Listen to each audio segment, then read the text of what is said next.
Hello, Alex here, and in this video I'm going to talk about my first roll of NoColorStudio's No.12 Baryta, an ISO 6 orthochromatic paper negative film, which I shot in the Canon F-1.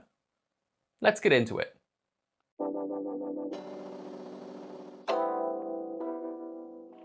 For those unfamiliar, NoColorStudio is based in Lithuania and is one of the newer players in the film photography market. Founded by Arne Spaka, who was kind enough to answer my many questions while writing this video, the company focuses solely on black and white photography, thus the name. The product range includes everything from ISO 5 to 990, from the orthochromatic to the super panchromatic infrared, in formats ranging from 35mm up to 5x7. No.12 Baryta is an orthochromatic paper negative film with a nominal ISO rating of 6. Its creation was inspired by early experiments carried out by Henry Fox Talbot, creator of the calotype and salt printing processes, in which he coated silver halide emulsions onto a fiber paper base. According to the NoColorStudio website, the film produces warm tone, medium contrast with a dreamlike resolution and paper fabric type grain. All of the NoColorStudio films are named in one way or another after their ISO rating. Number 5 is ISO 5, number 10 is ISO 100, and number 99 is ISO 990. So if this is ISO 6, why is it called number 12? I spoke to Arnis and he told me that the film consists of 2 silver halide emulsions, one of which is sensitive to blue light and one of which is sensitive to green light. So you get the normal kind of smooth blue and green orthochromatic spectral sensitivity. I figure it's realistically probably just down to the fact that it's ISO 6, consisting of 2 separate emulsion layers. 2x6 is 12. I speculate that Arnis might be keeping the number 6 free for a future ISO 6 product, but that's just a guess on my part.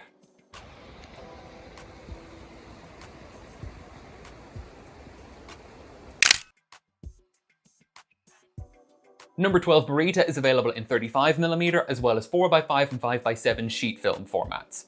In 35mm, each roll is loaded into a recycled canister, props for that, and each canister contains 16 exposures due to the thickness of the fiber paper base.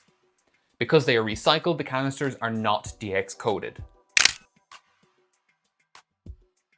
Because the film is orthochromatic, it can be developed by inspection under a safe light, like in a darkroom, in trays or in dishes.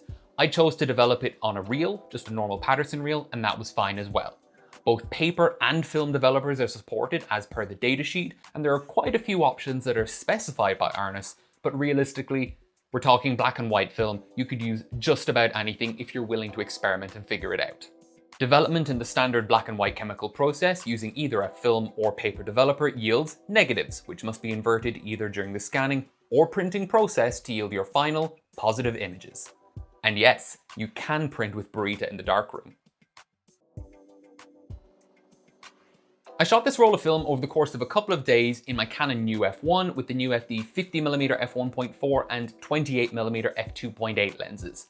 I didn't put too much thought in advance into what I was going to shoot beyond long exposures because it's slow, and foliage because it's orthochromatic, and generally that seems to be a good combination.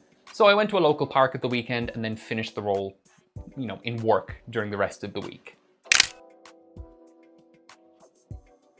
I did have some trouble loading this stuff though. The film comes wrapped in paper outer packaging, which is great and environmentally friendly, but in my case, the first roll I had was wrapped much more tightly than this one, and where the film came out of the mouth of the canister, it had been wrapped so tightly there was a severe crease in it. I thought that was okay, and then when I loaded the film and actually started advancing, before I even got to frame 1, it jammed because that crease caused it to kind of accordion up on the left side of the take-up spool.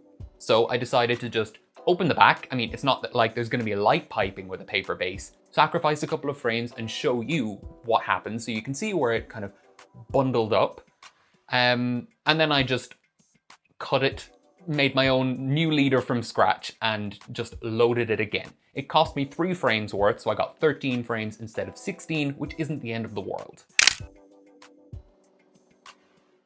I did speak to Arnis about this and he told me that what I should have done is taken that crease and moved it all the way across onto the take-up spool and make sure that it was actually fully taken up as such on the take-up spool and just used basically a longer leader than I would have expected, and then closed the back and started advancing as normal. So just putting that out there for you. I rated the film at EI6, which is great because that my camera's meter does support that, and I shot most of the shots on a tripod, but I did do a few handheld. If I can shoot ISO 1 at f4, I can shoot ISO 6 at f1.4 to f2, not a problem. When it came time to develop the film, I wasn't sure if it would go onto a Paterson reel well, and it did. It just flew in. It was fine. There were no problems at all. I thought the thickness of the base might be an issue, but it wasn't. I developed it using Ilford Multigrade Paper Developer at 1+9 for 2 minutes at 20 Celsius, then fixed it with Ilford Rapid Fixer also at 1+9 for 10 minutes at 20 Celsius, and then I washed it for about 15 minutes with 20-22 degree water just to make sure the paper was thoroughly clean and washed properly. Once the film was dry, well, it is paper film, I cut it into strips and loaded it into my Epson V600 and scanned the whole thing in one go in document mode. Because it's paper negatives, you're not getting supreme resolution, document mode is fine. And then just took that one image into Lightroom, cloned it, and took the individual crops out of it and inverted and edited them to taste. In my eye, the single greatest benefit of this film is accessibility. Paper negatives are an absolute pain to shoot for a normal person. Not everybody has a medium format camera with multiple backs or a large format camera. So if you want to shoot paper negatives, most people would have to get some darkroom paper, cut it up in the dark or get a safe light, work something out, and basically load a frame into your camera, go somewhere, shoot it, and then unload it in the dark, or at best fill a box with individual bits of paper that you've cut and use a changing bag to switch frame to frame. That is an absolute nightmare, where with this, it's a roll of film. You throw it in the camera, you shoot it as normal, you develop in a Paterson tank as normal, even with a film developer, not a dedicated paper developer, and you get great results. For the paper negative community, this is probably one of the most exciting products in recent years, and I think Arnis deserves massive credit for making this so accessible, like this genre of photography, so accessible to so many people. For my long exposures that were about 45 seconds or longer, I decided to apply reciprocity correction. I blindly used the correction factor of 1.3 that you would generally use for negatives, and then I realized after the fact that I had made a oopsie. It's paper. Paper is designed for very long exposures, and even though this isn't Ilford multigrade paper, it's its own thing, it still behaves like paper in terms of its reciprocity characteristics, which is to say you can do very, very long exposures without correcting for reciprocity. For some papers out there, some AGFA papers, I've found people saying you can do 1 to 2 hour exposures in a darkroom without worrying about reciprocity failure at all. I don't know if this can do 1 to 2 hours, but several minutes to tens of minutes is probably not a problem. And my photos where I did apply reciprocity failure correction are slightly blown out as a result. This is all to say that the film has excellent reciprocity failure characteristics.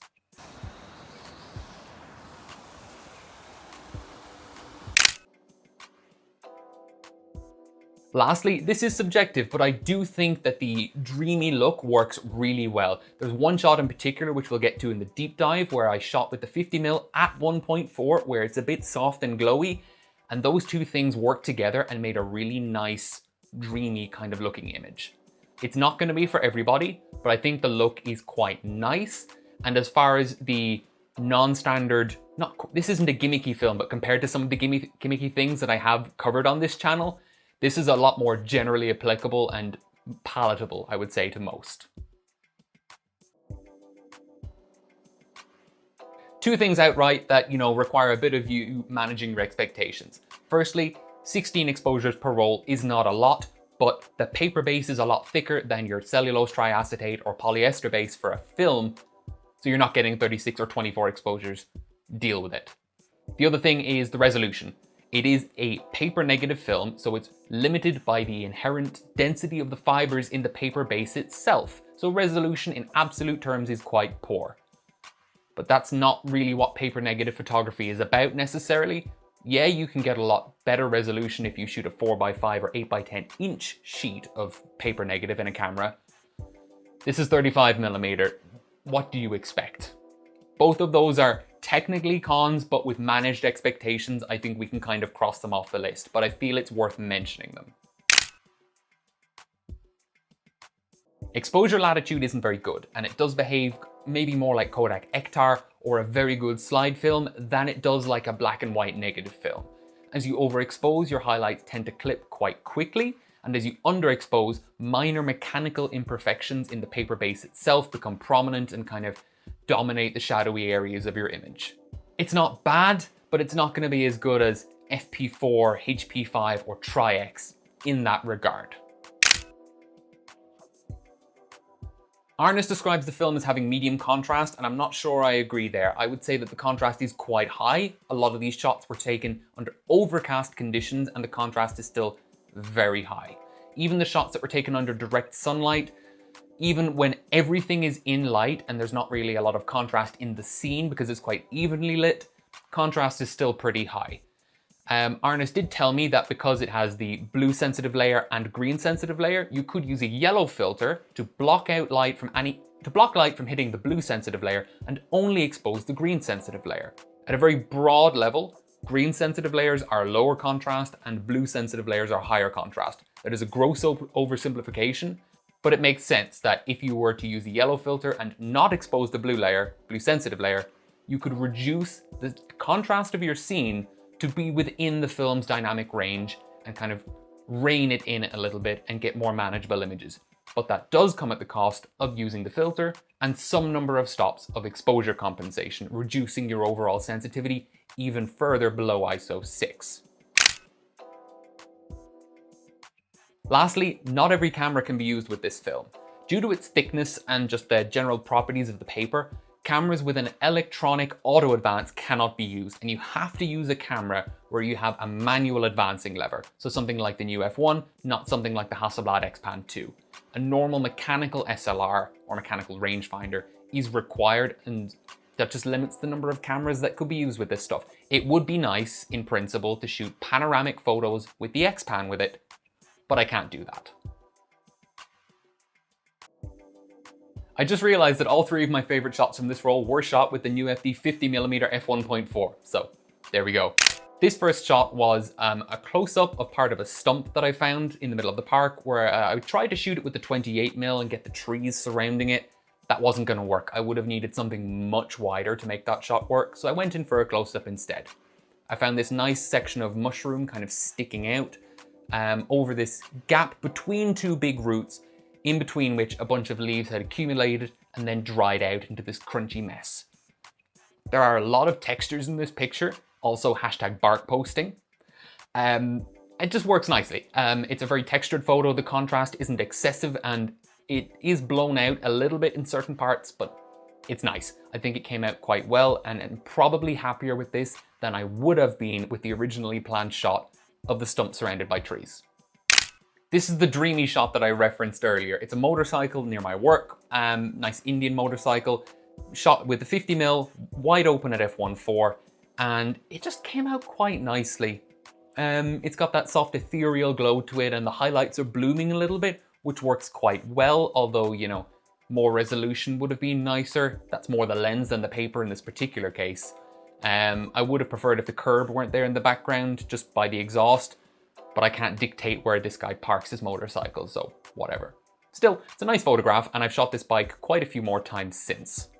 This is by far my favorite picture of the roll, and I'm sure a lot of people won't agree with me. It's a simple landscape shot, very high contrast, but I like the way there's a severe artistic contrast between the stillness of the water and the leaves in the water bed, which I did expose for, and I'm glad I was able to maintain some detail there, and the leaves that are blowing in the wind, and they're kind of calmer towards the bottom and then get more chaotic towards the top. You know, there's like a gradient of motion from the bottom to the top of the frame. It's a simple thing.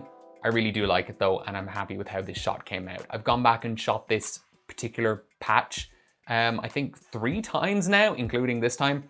And yeah, it's always fun to try and shoot it in a slightly different way and see how I can challenge myself to capture the same composition in different ways or with different techniques. But I think that means the photo means a bit more to me sentimentally than it does to the viewer. Nevertheless, it's my favorite picture from the roll, and this is my video, so I do what I want.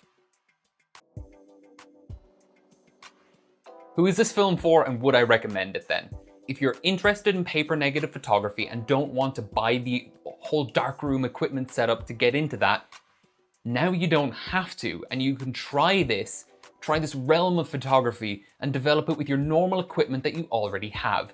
That is fantastic. If you're interested in paper negatives anyway, this just gives you an option that's in a smaller format with perforations so you can shoot it more easily and more readily. If you're interested in orthochromatic photography, this is just another type of orthochromatic film and maybe worth a shot, especially with that dreamy look with certain lenses. For most people, this probably isn't something that's going to interest them, but I feel like that's not the kind of thing Arnous is really going for with his company, and also it's not the kind of film you're going to come across by accident and end up shooting without knowing what it is, you know? So I think it works out. It's a very niche product within the niche of film photography, but it's a damn good one, and I really, really appreciate what Arnous is doing. And like I said, for the paper negative community, this could be like a breakout moment, so to speak.